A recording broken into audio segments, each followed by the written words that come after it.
മാലിദ്വീപ് president Muhammad മുയൂസിനെ impeach ചെയ്യാനുള്ള ഗൂഢാലോചനയിൽ പ്രതിപക്ഷ മാലിദ്വീപ് ഡെമോക്രാറ്റിക് പാർട്ടിയിലെ രാഷ്ട്രീയക്കാർ ഇന്ത്യയോട് $60 ലക്ഷം ആവശ്യപ്പെട്ടതായി വാഷിംഗ്ടൺ പോസ്റ്റ് റിപ്പോർട്ട്. ഈ വർഷം ആദ്യം നടന്ന പദ്ധതി യാഥാർത്ഥ്യമായില്ലെന്നും റിപ്പോർട്ടിൽ പറയുന്നു.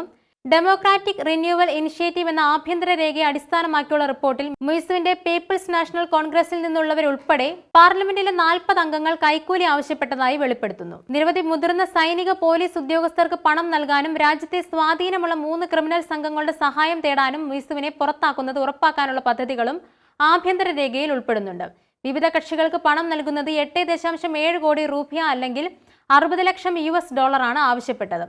രേഖപ്രകാരം 2024 ജനുവരിയോടെ ഇന്ത്യയുടെ രഹസ്യാന്വേഷണ ഏജൻസിയായ റിസർച്ച് ആൻഡ് അനാലിസിസ് വിങ്ങുമായി ബന്ധമുള്ള വ്യക്തികൾ മാലിദ്വീപ് പ്രതിപക്ഷ നേതാക്കളും മുയൂസിനെ നീക്കം ചെയ്യുന്നതിനുള്ള നീക്കങ്ങൾക്കായി ചർച്ചകൾ ആരംഭിച്ചു. മുൻ പോലീസ് ഉദ്യോഗസ്ഥനും സ്വകാര്യ സൈനിക കരാറുകാരനുമായ ശിരീഷ് തോറാട്ടും ഗോവയിൽ നിന്നുള്ള പ്രസാധകനും ബിജെപിയുടെ മുൻ വക്താവുമായ സാവിയോ റോഡ്രിഗസുമായിരുന്നു റോയുടെ ഇടനിലക്കാർ. എന്നാൽ മാസങ്ങളോളം രഹസ്യ ചർച്ചകൾ നടത്തിയിട്ടും ഇംപീച്ച്മെന്റ് നടപ്പിലാക്കാൻ ആവശ്യമായ അംഗങ്ങളുടെ പിന്തുണ നേടാൻ കഴിയാത്തതിൽ പദ്ധതി പരാജയപ്പെട്ടു. ചർച്ചകൾ നടന്നെങ്കിലും പദ്ധതി യാഥാർത്ഥ്യമായില്ലെന്ന് പേര് വെളിപ്പെടുത്താതെ 2 മാലദ്വീപ് ഉദ്യോഗസ്ഥർ വാഷിംഗ്ടൺ പോസ്റ്റിനോട് പറഞ്ഞു. മുയൂസിനെ പുറത്താക്കാനുള്ള ശ്രമം ഇന്ത്യ പിന്തുടരുകയോ ധനസഹായം നൽകുകയോ ചെയ്തിട്ടില്ലെന്നും റിപ്പോർട്ടിൽ പറയുന്നു.